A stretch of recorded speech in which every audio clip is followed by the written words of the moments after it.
नमस्कार, माझं नाव परेश प्रभू. अरुणाताईंचा आणि माझा परिचय गेल्या अनेक वर्षांचा आहे.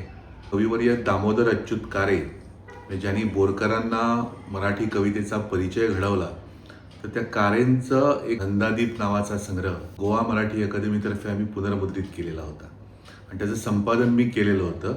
तर त्याचं प्रकाशन अरुणाताईंच्या हस्ते मडगावमध्ये झालेलं होतं आणि त्यानंतर मी दुसरं पुस्तक जे लिहिलं, कविवर्य बाकीबाब बोरकर यांना आलेल्या पत्रांचं संपादन बाकी संचित या नावानं मी केलं आणि तेव्हा मी अरुणाताईंना विनंती केली की त्या पुस्तकाला तुम्ही प्रस्तावना द्या. तर तेव्हा त्या प्रस्तावना वगैरे लिहित नव्हत्या, परंतु माझ्या आग्रहाखातर त्यांनी एक पत्र रूपानं एक प्रस्तावना पाठवली, जी माझं हे पुस्तक जे आहे बाकी संचित त्याच्यामध्ये प्रस्तावना म्हणून ते पत्र मी वापरलेलं आहे. त्याच्यामध्ये त्यांनी आपण आणि बोरकर यांच्याविषयी मनोगत व्यक्त केलेलं आहे. प्रस्तावनारूप पत्र आहे, तर ते मी वाचून दाखवणार आहे. श्री परेश प्रभू यांना स्नेहपूर्वक नमस्कार. कवी दामोदर अच्युत कारे यांच्या नंदादीपचे संपादन तुम्ही फार आस्थेने केले होते. त्याचे प्रकाशन मी मडगावात केले. तेव्हाच तुम्ही बोरकरांना आलेल्या पत्रांचे संपादन करण्याचा संकल्प बोलून दाखवला होता. आता तुम्ही पूर्ण केलेले ते हस्तलिखित स्वरूपात बघते आहे आणि गतकाळाचा एक लहानसा तुकडाच समोर उलगडतो आहे.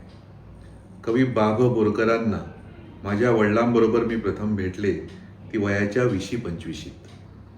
माझे वडील एकेकाळचे कवी आणि अखेरपर्यंत कविमनाचे राहिलेले संशोधक. त्यांची रसिकता एकीकडे कालिदास भवभूतीपासून रवींद्रनाथांपर्यंतच्या विदग्ध काव्यावर पोचली गेली होती.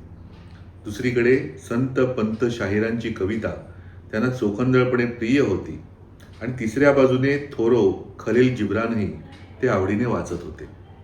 बोरकरांचा आणि त्यांचा स्नेह सहज जमून गेला तो त्यामुळे.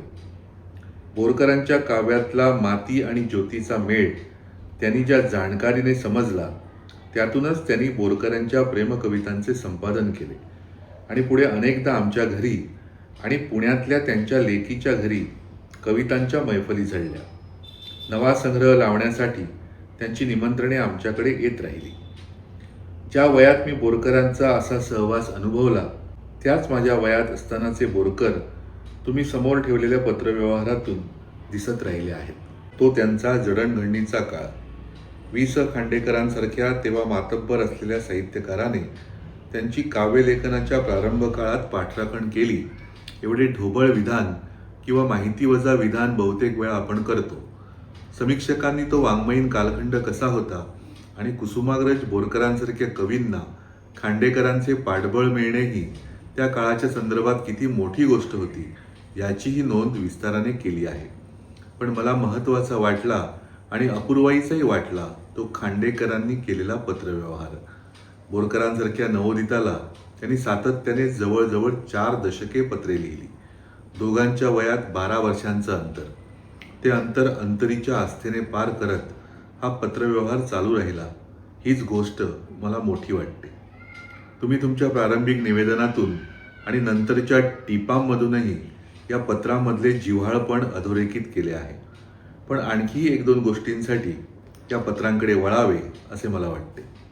खांडेकरांच्या पत्रांच्या निमित्ताने मराठी हिंदी चित्रपटसृष्टीतला व्यवहार, लेखकाचे त्या व्यवहारातले स्थान यांचा विचार करताना उपयुक्त होईल असा लहान सहान बाबींचा तपशील जाता जाता या पत्रामधून मिळून जातो. शिवाय परिस्थितीने दाबला गेलेला पापभिरू लेखक या व्यवहाराकडे कसा पाहतो हेही लक्षात येते. खांडेकर मोठेच लेखक होते, पण स्नेहसंबंधाच्या बाबतीत हळवा असलेला एक मोठा भला माणूसही त्या लेखकाच्या पाठीशी उभा होता.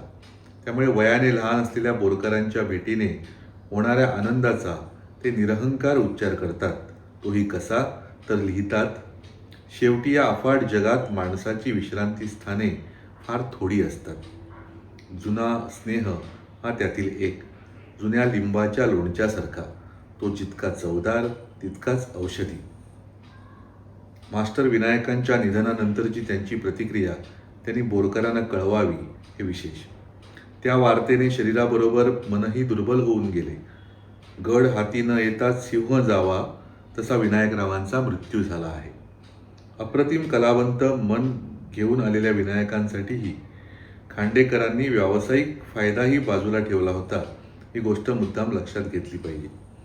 खांडेकरांच्या पत्रांमधून जसे खांडेकर त्यांच्या सुखदुःखमय आयुष्यासकट उभे राहतात, तुम्ही कारे आणि बोरकर या मित्रांच्या पत्रसंवादाचाही उत्तम परामर्श घेतला आहे.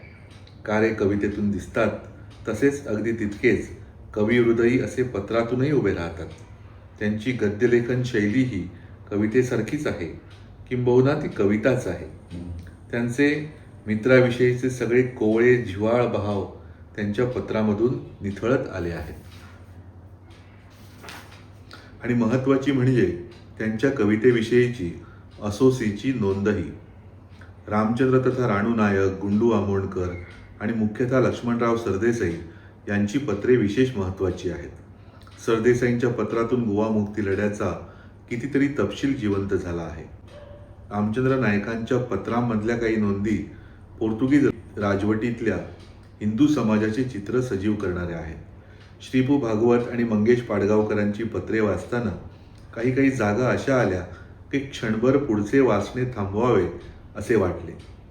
पत्र हे एक असे ठिकाण आहे की जिथे माणसे लेखकासारखी, प्रकाशकासारखी लिहित नाहीत, माणसे माणसांसारखी लिहितात. सुखाचे दुःखाचे प्रसंग एका जिवलग पातळीवर येऊन वाटून घेऊ पाहतात. कधीकधी पत्रामधूनच शब्दाऐवजी हात हातात देतात, घेतात. या विश्रब्द भेटींसाठीच तर कित्येकदा ती पत्रे पुन्हा पुन्हा वाचली जातात. मराठी वाङ्मय विश्वात पत्रव्यवहाराला स्वतंत्र स्थान आहे, ते केवळ त्याच्या संदर्भ मूल्यामुळे नव्हे. मी सुरुवातीला म्हटले तसा काळाचा एक एक तुकडाच पत्रांनी आपल्या मुठीत धरलेला असतो. भूतकाळाच्या सर्वभक्षक जबड्यातून काढून वाचवलेला तुकडा, त्याचे संदर्भ मूल्य वाङ्मयाच्या जगात मोठेच आहे यात शंका नाही. पण त्याहून मोलाचे असे काही या पत्रामधून सापडते, ते म्हणजे माणसाचे माणूसपण. अशा माणूसपणाच्या दर्शनासाठी पत्रांचे हे संकलन रसिक वाचक जरूर हाती घेतील आणि तुम्हाला धन्यवाद देतील.